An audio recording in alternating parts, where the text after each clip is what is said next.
Welcome everyone again. This is Muyiwa from the Transformed YouTube channel. Our aim is to enrich you with wisdom to make life more meaningful. We talk about spirituality, theology, the big questions of life, questions in your heart, because everyone has got questions in their heart, and we encourage you to ask those questions.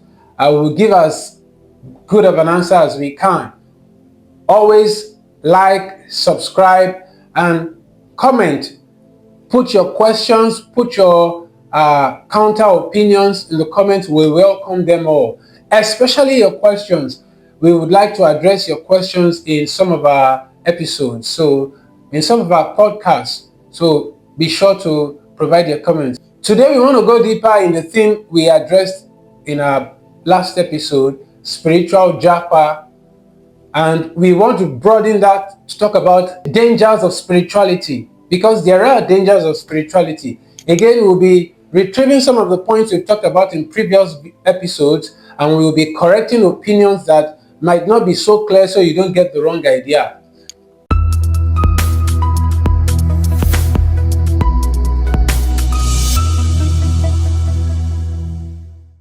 In one of the previous videos, we talked about spirituality being on several levels.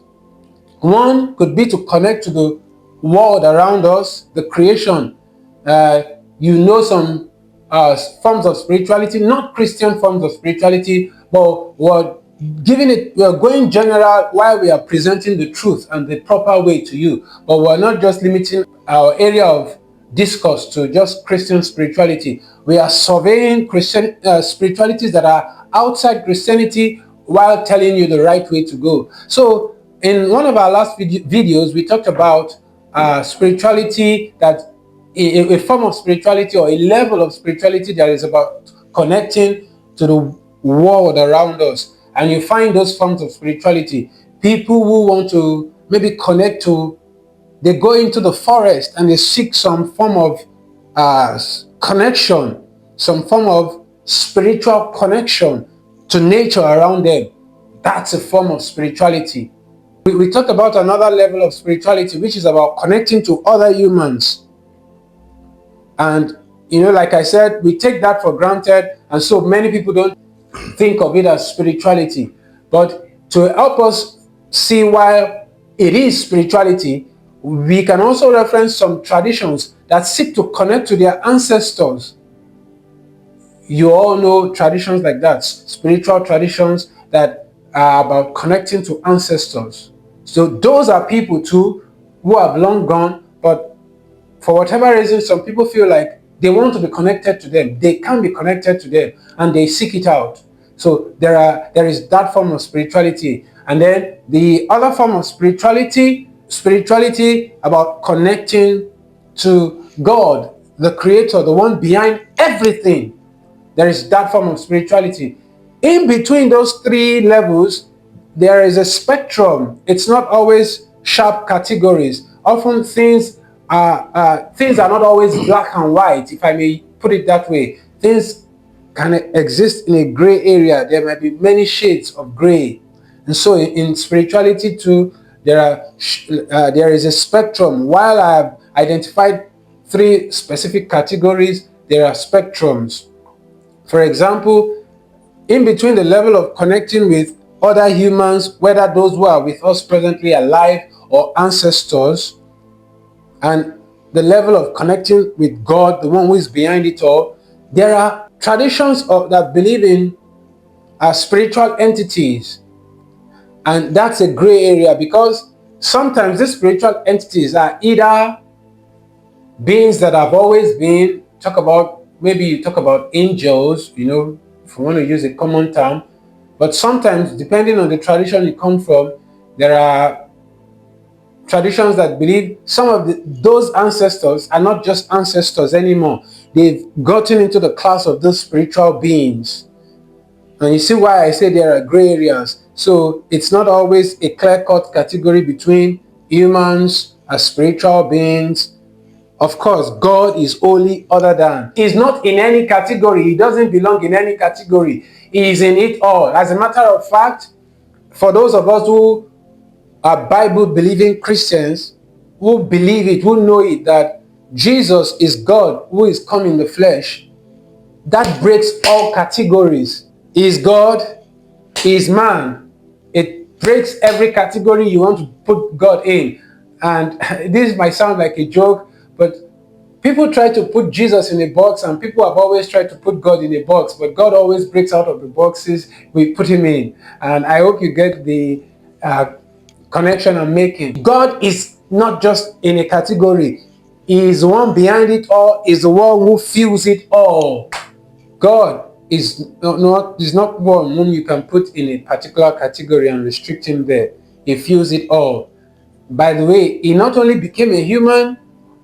In one of Jesus' prayers, we find him praying the Psalms, and in that psalm, the psalmist said, I am a worm. So God not only became human, he even called himself a worm. Now, like I said, God breaks all categories. And I hope you begin to catch that, because for many of us who seek to be spiritual, who seek to be connected with God, we often put God in categories. But God breaks through all those categories.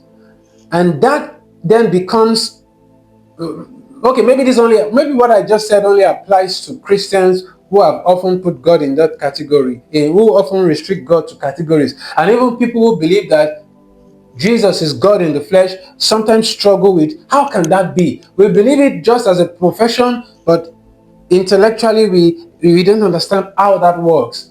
But I'm even telling you, God breaks all categories. He not only became human, he called himself a worm. He broke all categories. Now, because God he fills all categories, there is the danger, and this is the danger we are addressing today, of collapsing God and those other categories. For those who seek to connect to the creation, the world, the natural world around them, they do that because they've confused the creation and God. Because God fills it all, because there is always presence and power in creation, some people then climax their pursuit in the creation rather than turning to the Creator.